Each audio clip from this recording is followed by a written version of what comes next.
ખાસ કરીને કેએફ એટલે કે ખાસ કરીને મોલલ અવનયન અચળાંક ઠાર બિંદુમાં થતો ઘટાડો ડેલ્ટા ટીએફ એ સૂત્ર ઉપર આધારિત દાખલાઓને આપણે સમજેલા છે. હજુ આપણે સ્વાધ્યાયનો એના જે એ જ પેટર્ન ઉપર આધારિત એક દાખલો ગણવાનો છે, પરંતુ એ દાખલો આપણે ગણીએ તે પહેલા ટેક્સ્ટબુકની અંદર બે સૂત્રો આપણને આપેલા છે. એ સૂત્રો કેવી રીતે ડિરાઈવ કરેલા છે એને આપણે સમજવાનો પ્રયત્ન કરીએ. બરાબર છે.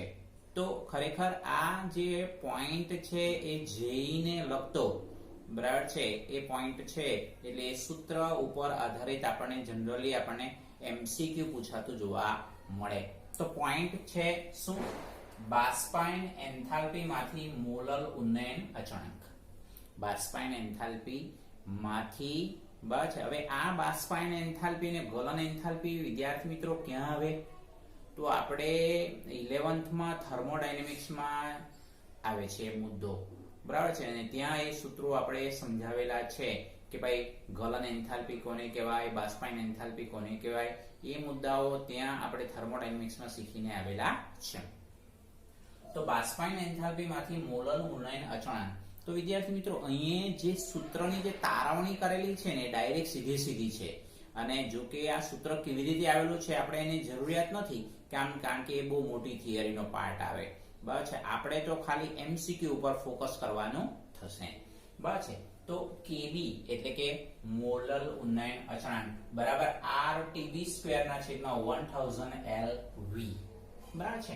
આ સૂત્ર આપણી પાસે છે. આ સૂત્ર આપણી પાસે છે જ્યાં કેબી ને શું કહીશું? મોલલ ઉન્નયન અચળાંક. આર ને શું કહીશું? વાયુ અચળાંક. ટીબી શું છે? પ્રવાહી અથવા દ્રાવકનો ઉત્કલન બિંદુ. અને 1000 LV. LV નો મતલબ શું થાય? તો કે ભાઈ LV નો મતલબ થાય લેટન્ટ હીટ ઓફ વેપોરાઇઝેશન પર ગ્રામ. બરાબર છે. તો આપણે ધ્યાનમાં રાખીશું લેટન્ટ, LATENT એટલે આપણે LV લખેલું છે. તો હવે ધ્યાનમાં રાખો કે ભાઈ આ LV બરાબર છે શું? તો કે ભાઈ આ જે LV બરાબર છે એ ખરેખર બાષ્પાયન એન્થાલ્પી પર મોલ જે બાષ્પાયન એન્થાલ્પી હોય તેના છેદમાં m1 એવું સૂત્ર આવતું જોવા મળે. તો હવે આ જે LV ની કિંમત છે વિદ્યાર્થી મિત્રો આ સૂત્રની અંદર આપણે મૂકી દઈએ. બરાબર છે. આ સૂત્રમાં આપણે લખી દઈએ. જો આ LV ને બદલે ડેલ્ટા વેપોરાઇઝેશન H અને આ m1. તો આપણી ટેક્સ્ટબુકમાં આપેલું જે સૂત્ર છે એ આપણે પ્રાપ્ત થઈ જતું જોવા મળે. જ્યાં m1 શું છે? m1 છે દ્રાવકનું આણ્વીય દળ. r શું છે? તો કે ભાઈ r છે વાયુ અચળાંક. અને એ વાયુ અચળાંકના મૂલ્યો આપણે બે કન્સિડર કરવાના થાય. એક જૂલમાં 8.314 જૂલ પ્રતિ કેલ્વિન ઇન્ટુ મોલ. પણ એ મૂલ્ય ક્યારે લેવું એ બી ખૂબ અગત્યનું થાય જ્યારે આપણને આ વેપોરાઇઝેશન એન્થાલ્પી અથવા LV નું મૂલ્ય જૂલમાં આપેલું હોય તો જ R ની વેલ્યુ 8.314 જૂલ માં લેવું. અધરવાઇઝ જો LV અથવા ડેલ્ટા વેપોરાઇઝેશન એન્થાલ્પી નું મૂલ્ય કેલરીમાં આપેલું હોય તો ડેફિનેટલી R ની વેલ્યુ 2 કેલરી જેટલું કન્સિડર કરવાનું થશે. એટલે અહીં બધી વિગતો લખી છે. જુઓ ATB બરાબર પ્રવાહી અથવા દ્રાવકનું ઉત્કલન બિંદુ. LV એટલે દ્રાવકની ગ્રામ દીઠ સુપ્ત ગુજરાતી શુદ્ધ ગુજરાતી માટે વાત કરીએ લેટન્ટ. લેટન્ટ નો મતલબ થાય સુપ્ત, શોષાયેલી. બાષ્પાયન ઉષ્મા સુપ્ત. બરાબર છે. લેટન્ટ નો મતલબ થાય સુપ્ત. બાષ્પાયન ઉષ્મા. ડેલ્ટા વેપોરાઇઝેશન એટલે કે દ્રાવકના મોલ દીઠ બાષ્પાયન એન્થાલ્પી. અને એના ઉપર આધારિત એક નાનો મસ્તો દાખલો પણ આપણે ગણવાનો પ્રયત્ન કરીશું એટલે તમને એક્ઝેક્ટ ખબર પડશે. બરાબર છે. m1 એટલે દ્રાવકનો આણ્વીય દળ. r બરાબર વાયુ અચળાંક 8.314 જૂલ પ્રતિ કેલ્વિન ઇન્ટુ મોલ. અથવા r ની વેલ્યુ શું લઈશું? r ની વેલ્યુ લઈશું 2 કેલરી પ્રતિ કેલ્વિન ઇન્ટુ મોલ. પણ ક્યારે આ વેલ્યુ ક્યારે લેવાની? ફરી પાછું તમને કહું છું ડેલ્ટા વેપોરાઇઝેશન એન્થાલ્પી અથવા LV નું મૂલ્ય જૂલમાં આપેલું હોય તો. અને જો કેલરીમાં આપેલું હોય તો r ની વેલ્યુ કેટલી લેવાની? 2 જેટલી લેવાની થાય. હવે આના આ સૂત્ર ઉપર આધારિત આ બેમાંથી ગમે તે કોઈ એક સૂત્ર ઉપર આધારિત નાનો અમસ્તો દાખલો ગણવાનો પ્રયત્ન કરેલો છે. તો શું છે જો પાણીની ગ્રામ દીઠ દ્રાવક એટલે અહીંયા પાણીની ગ્રામ દીઠ સુપ્ત બાષ્પાયન ઉષ્મા 2.257 કિલો જૂલ પ્રતિ ગ્રામ. જોજો હા, કિલો જૂલ પ્રતિ ગ્રામ હોય તો પાણીનો મોલલ ઉન્નયન અચળાંકની ગણતરી કરો. પાણીનો મોલલ ઉન્નયન અચળાંકની ગણતરી કરો. આ ટાઈપનો એક નાનો મસ્તો દાખલો છે. તો હવે પહેલા તો ગ્રામ દીઠ સુપ્ત બાષ્પાયન ઉષ્મા 2.257 કિલો જૂલ પર ગ્રામ એટલે એલવી ની વેલ્યુ આપી દીધી આપણને. તો ભાઈ આ કિલો જૂલ છે એને જૂલમાં કન્વર્ટ કરી દો તો આપણને 2257 જૂલ પ્રતિ ગ્રામ. કેમ? તો 1000 વડે આપણે મલ્ટીપ્લાય કરવાનું થશે. હવે ટીબી એટલે કોણ? પાણીનું ઉત્કલન બિંદુ. તો એ જનરલી ખબર છે 100 + 273 એટલે 373 કેલ્વિન. અને r બરાબર આ જૂલમાં આવ્યું એટલે r ની વેલ્યુ 8.314 જૂલ પ્રતિ કેલ્વિન ઇન્ટુ મોલ. આમ આપણે ધ્યાનમાં રાખવાનું રહેશે. હવે અહીંયા તમને જે વિગત આપેલી હોય ને વિદ્યાર્થી મિત્રો એ જ ધ્યાનમાં રાખવાનું થશે. અહીંયા કઈ વિગત આપેલી છે? ગ્રામ દીઠ સુપ્ત બાષ્પાયન ઉષ્મા આપેલી છે કે મોલ દીઠ આપેલી છે? જો મોલ દીઠ આપેલી હોય તો વેપોરાઇઝેશન એન્થાલ્પી એવું એટલે તો પછી આપણે આ સૂત્રનો ઉપયોગ કરવો પડે. 1000 વાળો આ સૂત્રનો આપણે ઉપયોગ કરવો પડે. પણ અહીંયા ગ્રામ દીઠ આપેલી છે એટલે આ LV નું સૂત્ર આપણે એપ્લાય કરવું પડશે. તો સૂત્ર કયું છે? જો Kb = RTB²/1000 LV. એ સૂત્રની અંદર આપણે કિંમત મૂકવાની. R = 8.314 TB એટલે 373 કેલ્વિન નો વર્ગ છેદમાં 1000 ગુણ્યા આ 2257 જૂલ પ્રતિ ગ્રામ. સૂત્રની અંદર કિંમત જ મૂકો અને ગણતરી કરો તો આપણને મોલલ ઉન્નયન અચળાંકનું મૂલ્ય આપણને ખબર જ છે. એ કેલ્ક્યુલેશન કરશો તો લગભગ 0.5125 kelvin into kilogram into mole inverse આપણને પ્રાપ્ત થતું જોવા મળે. આપણે એવું ધ્યાનમાં રાખીશું. સમજાય છે? બસ પોઈન્ટ આપણી પાસે ટેક્સ્ટ બુક ની અંદર સીધું આપણને આ સૂત્ર આપેલું છે. પણ એ સૂત્ર ક્યાંથી આવેલું છે તો એ આપણે અહીંયા સમજાવવાનો પ્રયત્ન કરેલો છે. સાથે સાથે is one type of the MCQ બી સોલ્વ કરવાનો પ્રયત્ન કરેલો છે. એટલે જેઈ ના પોઈન્ટ ઓફ વ્યૂ જો આવું આપણને પૂછે તો પણ આપણને આવડવું જોઈએ. આપણે આવું ધ્યાનમાં રાખીશું. બીજું હવે સેમ જેમ આપણે બાષ્પાયન એન્થાલ્પી માંથી આપણે મોલલ ઉન્નયન અચળાંકનું સૂત્રની તારવણી કરી તેવી જ રીતે આપણે ગલન એન્થાલ્પી બરાબર છે બરફોમાંથી પાણી થાય અને આ પાણીમાંથી બાષ્પ બને તેના જેવું થઈ ગયું. બરાબર છે? એટલે બરફમાંથી પાણીમાં રૂપાંતર થાય બસ તો એ ગલન એન્થાલ્પીનો પાર્ટ થઈ ગયો. અને પાણીમાંથી બાષ્પમાં રૂપાંતર થાય તો બાષ્પાયન એન્થાલ્પીનો મુદ્દો આપણને પ્રાપ્ત થઈ જતો જોવા મળે. બરાબર છે? તો હવે જો ગલન એન્થાલ્પીમાંથી મોલલ અવનયન અચળાંક એટલે કે F.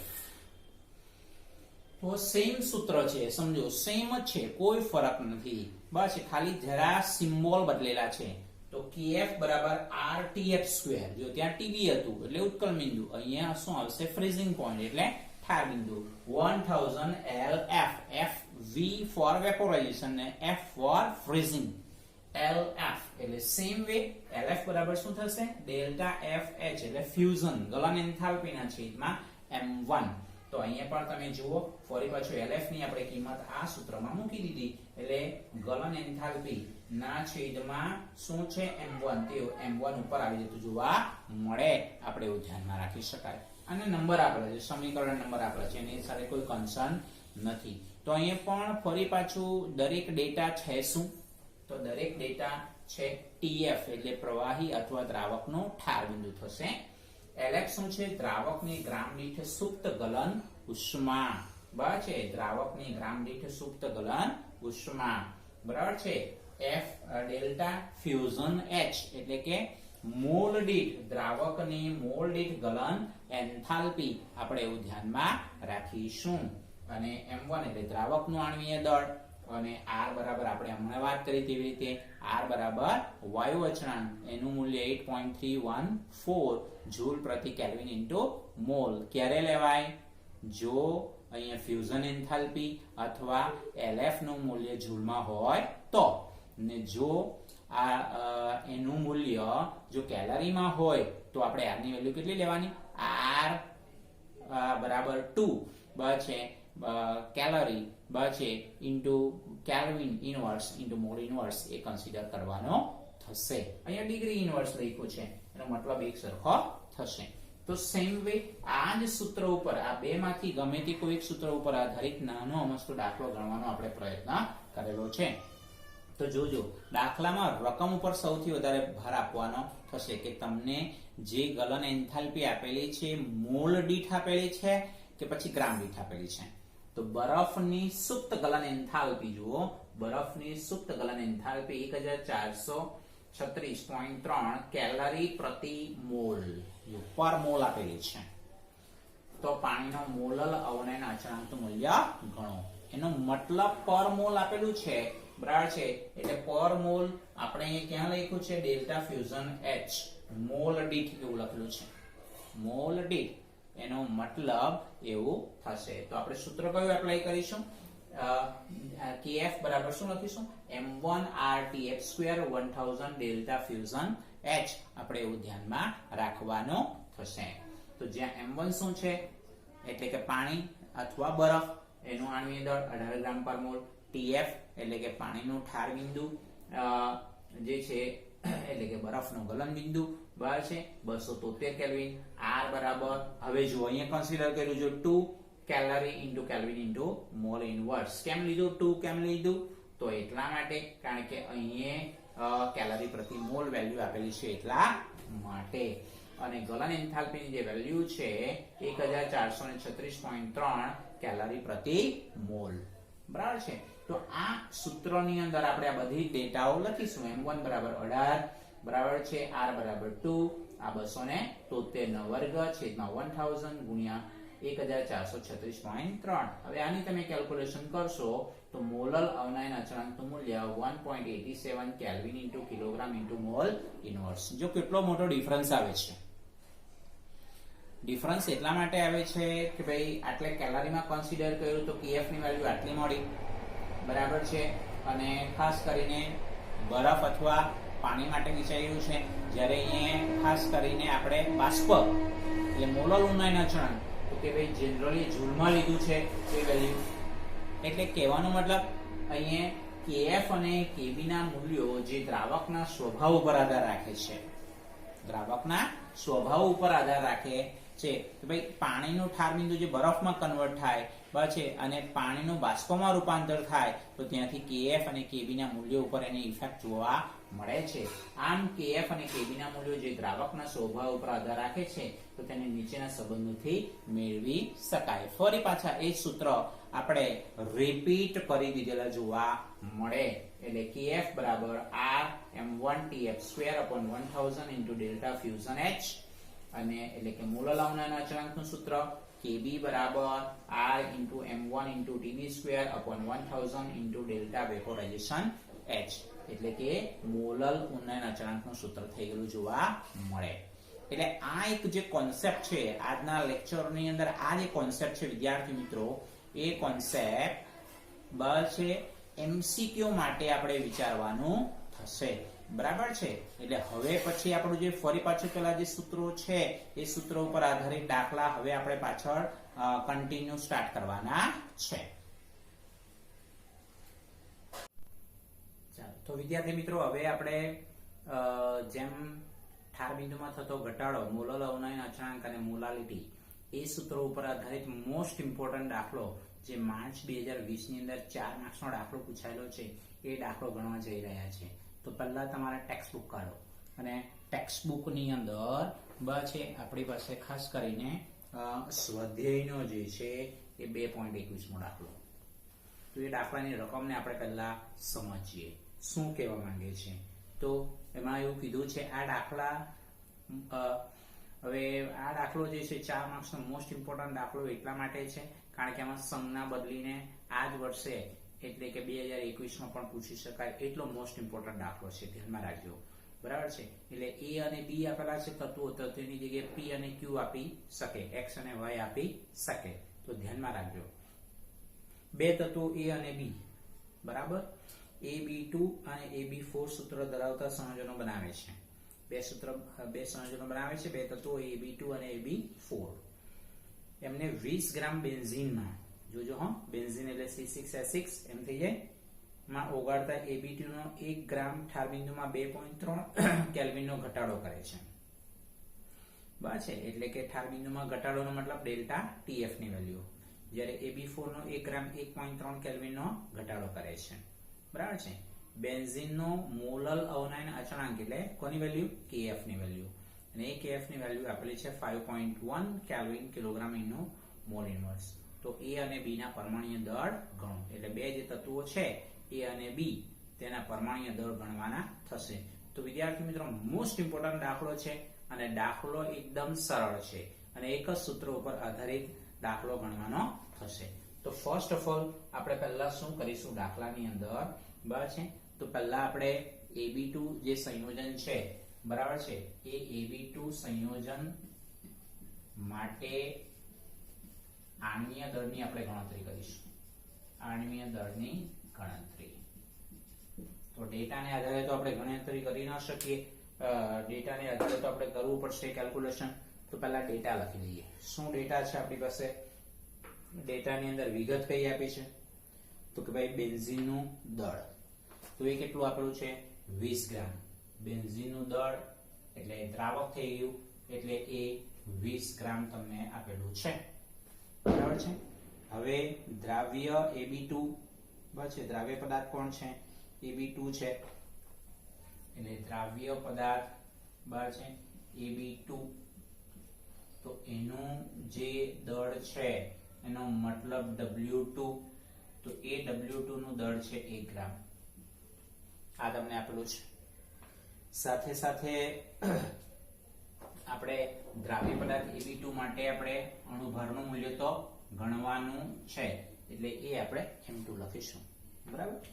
બીજું, ઠાર બિંદુમાં કેટલો ઘટાડો થાય છે? તો ઠાર બિંદુમાં 2.3 કેલ્વિનનો ઘટાડો થતો જોવા મળે, એટલે ડેલ્ટા TF બરાબર 2.3 કેલ્વિનનો ઘટાડો થાય છે.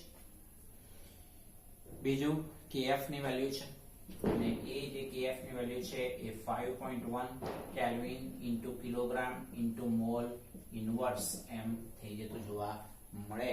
આપણે એવું ધ્યાનમાં રાખીશું. બરાબર છે.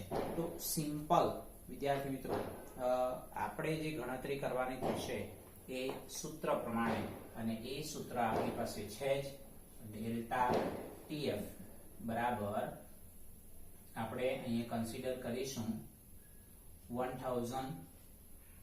બરાબર છે. પહેલા આપણે KF તો લખીએ છે, તો KF into 1000 into W2 upon M2 into W1.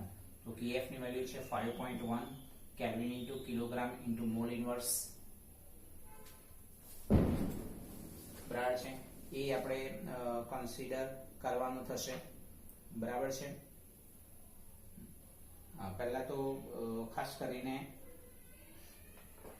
એટલે પહેલા આપણે કિંમત ન લખીએ, પહેલા આપણે M2 ને સૂત્રનો કરતા બનાવી દઈએ. એટલે M2 બરાબર આપણને શું મળશે? M2 બરાબર થઈ જશે KF into 1000 into W2 upon delta TF into W1 એમ થઈ જશે. હવે KF ની કિંમત મૂકે 5.1 ઇન્ટુ 1000 ઇન્ટુ W2 ની કિંમત કેટલી છે? 1 ગ્રામ, બરાબર, છેદમાં M ડેલ્ટા TF, તો એ છે 2.3 કેલ્વિન, બરાબર છે, અને W1 ની કિંમત કેટલી છે? 20 ગ્રામ. બરાબર. તો આ પ્રમાણે તમારે ગણતરી કરવાની થશે. 5.1 ઇન્ટુ 1000 ઇન્ટુ 1 ગ્રામ ના છેદમાં 2.3 કેલ્વિન ગુણ્યા 20 ગ્રામ. બરાબર છે.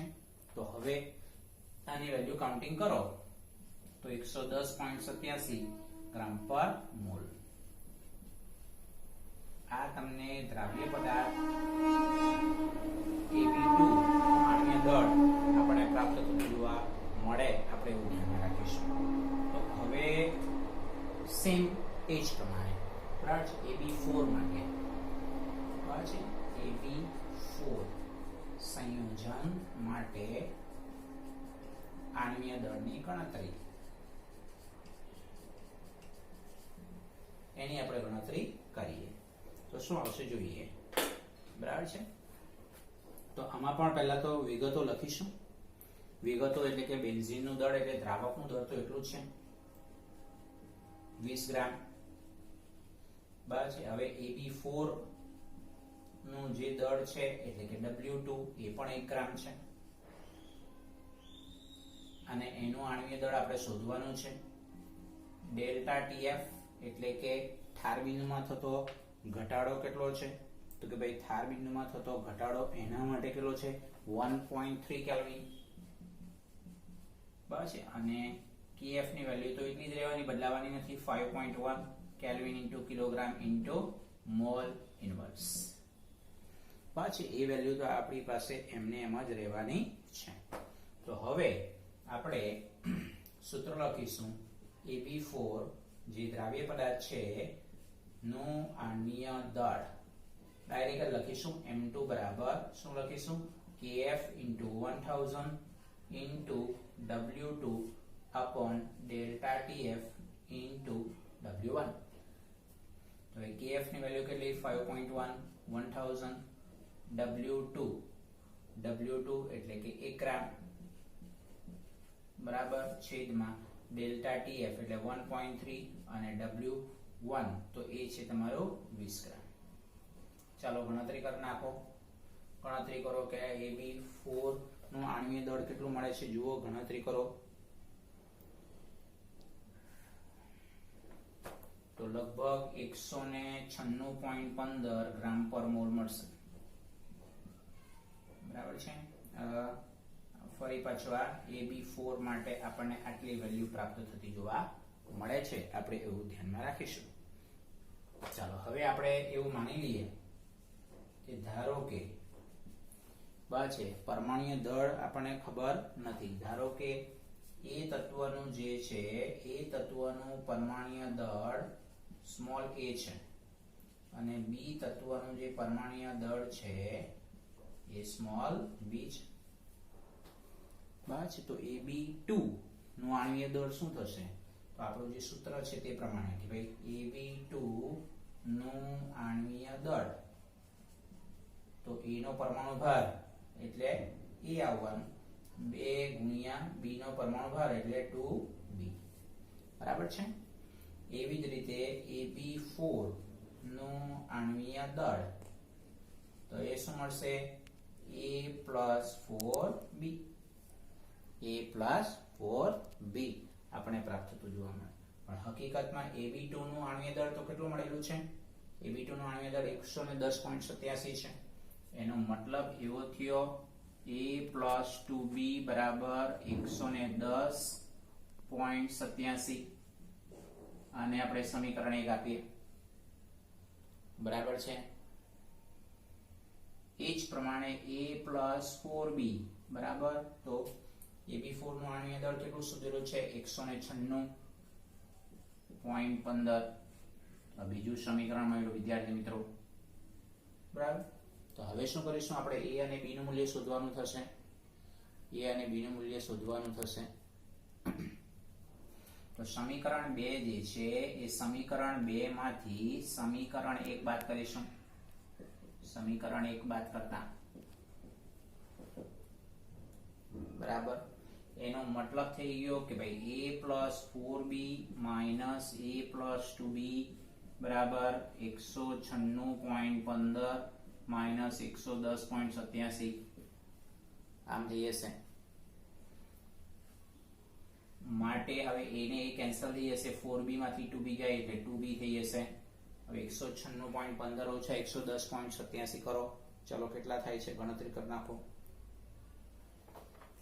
તો એ લગભગ આપણને મળશે 85.28 એટલે B બરાબર 42.85.28 ભાગ્યા 2 કરી નાખો એટલે એ તમને મળશે 42.64.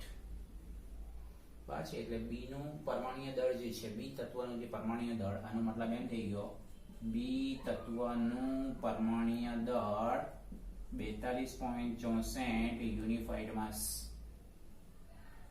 હવે આ B બરાબર જે છે એ 42.64 ની કિંમત સમીકરણ 1 માં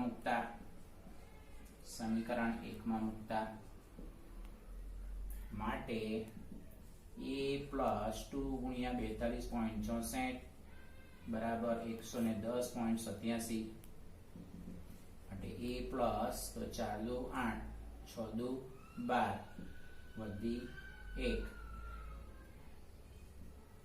4 દુ 8 આમ એ 110.87 માટે a બરાબર 110.87 માઇનસ 85.28 માટે a બરાબર 110.87 માંથી 85.28 બાદ કરી નાખો એટલે લગભગ તમને મળશે 25.59.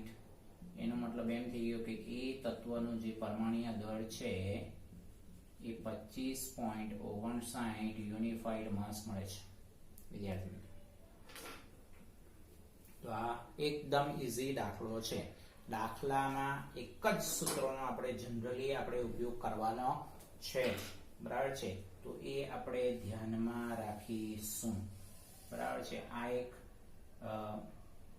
આપણો જે આન્સર છે એ આન્સરને નોટિફાઈ કરો એટલે એક્ઝામમાં બી તમે આવી રીતે દર્શાવો તો માર્ક્સ મૂકવાના એકદમ સરળ પડશે, બરાબર છે. અને 4 માર્ક્સનો દાખલો જે છે આપણે સરળતાથી કેલ્ક્યુલેશન કરી શકાય, બરાબર છે. તો આ પ્રમાણે આપણે આ દાખલો ગણીશું. ધ્યાન રાખો, બરાબર છે. Stay home, stay safe. Thank you.